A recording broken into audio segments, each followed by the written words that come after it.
obviously Jamar Chase leaves and whatnot. I guess, this is going to be a bigger role for you, even more looks for you. I mean, do you have to have like a mental shift or a kind of difference in how you look at things now that you are the number one, top guy at LSU?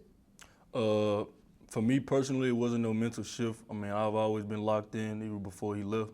I mean, that's just the culture around here. We're always locked in, ready to go. So, I mean, I'm ready to take on whatever responsibility I got to take on, and I'm prepared.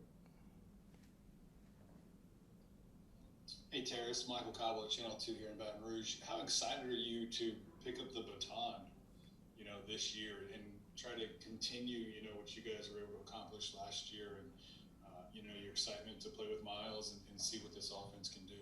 I'm real excited. I'm looking forward to the season. It can't come fast enough. We're just taking it one day at a time. Just fixing the things we need to fix, getting ready for Mississippi State, and that's all I can tell you. How about your rapport with Miles? Man, Miles has been great. Our chemistry with me and him and the receivers, it's been great. We've been clicking in practice, so I'm really looking forward to see how well we're gonna click in the game. Hey, Terrace, I know it's been, now over, a week and a half since, Jamar left and whatnot. I mean, have you seen yourself kind of taking on more of a leadership role, not just, I guess, with the receivers, but also with the offense as a whole, considering you're, one of the top guys now returning from last year's team? Yeah, I look to be as one of the leaders on the team as a whole.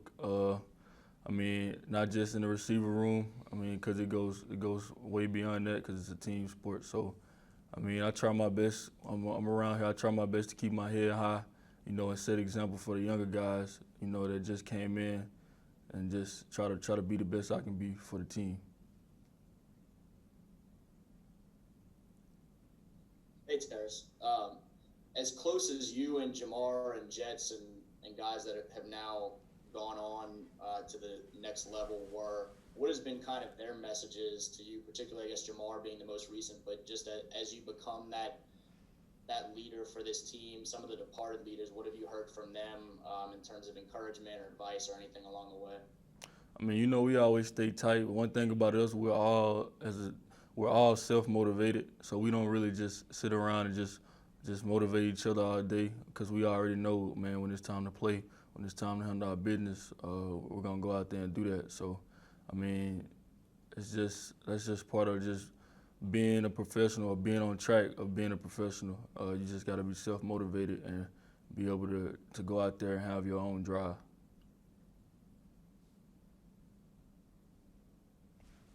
Hey, Terrace, I mean, the last year's offense was so powerful with with wide receivers. What has been kind of your experience from? I know spring football didn't last the whole time, but tell us about this new offense. How you feel familiar with it? I mean, how much of it do you see the same in your roles on wide receivers working with Scott Linehan, with Steve Ensminger? And tell us a little bit about how this year's offense kind of runs with you guys. This year's offense is just as fun as last year's offense. I mean, obviously Scott Linehan, he's a very experienced guy. So he came in and he's gonna get us right. He's been getting us right. So I mean, I'm looking forward to showing the world. I mean, what else we can do.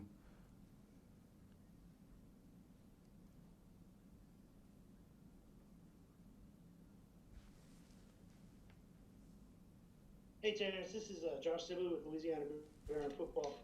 Um, it seems like a lot of people are forgetting last season. You and Jamar were kind of neck and neck, and a lot of people are overlooking you. Do you feel like you're being overlooked? Uh, I mean, me personally, I could say yeah, but I mean, at the end of the day, it's I just let my plan do the talking. I mean, once I get to the season, once I get out there on the field, I know that once I do my best, then it's gonna be good. It's gonna be a good show. So, I mean, I'm not really worried about all of the politics and all of the he say she say. I just go out there and ball and do what's best for the team.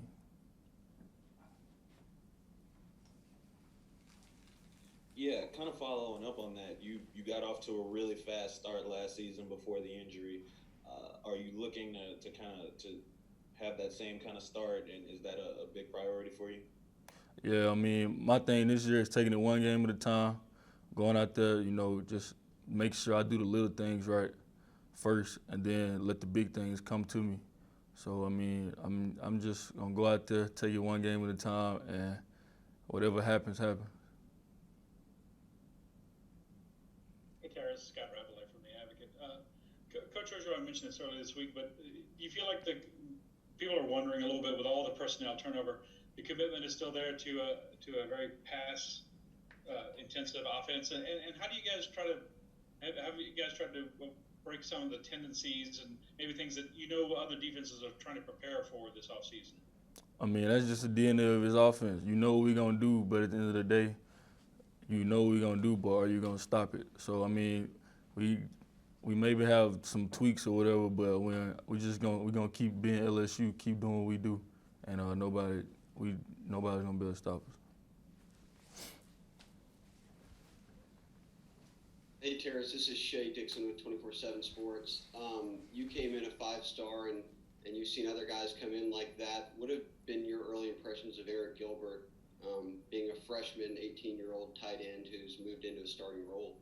I can say his early impression is his eye candy. I mean, he 6'5", 6'6", just I don't know how many pounds he weigh. I don't want to know, but he's a freak of nature, and I'm very excited to see what he can do on the field and during the season.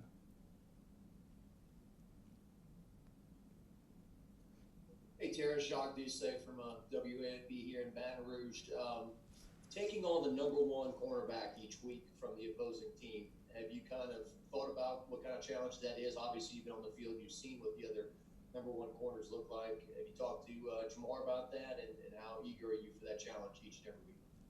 Like I said, man, I'm taking it one day at a time. I'm not really thinking about who's gonna be in front of me. Once I get in the game, my mindset is to kill whoever's in front of me. So, I mean, I'm just taking it one day at a time, and whenever it gets there, whoever's in front of me is gonna have to handle me.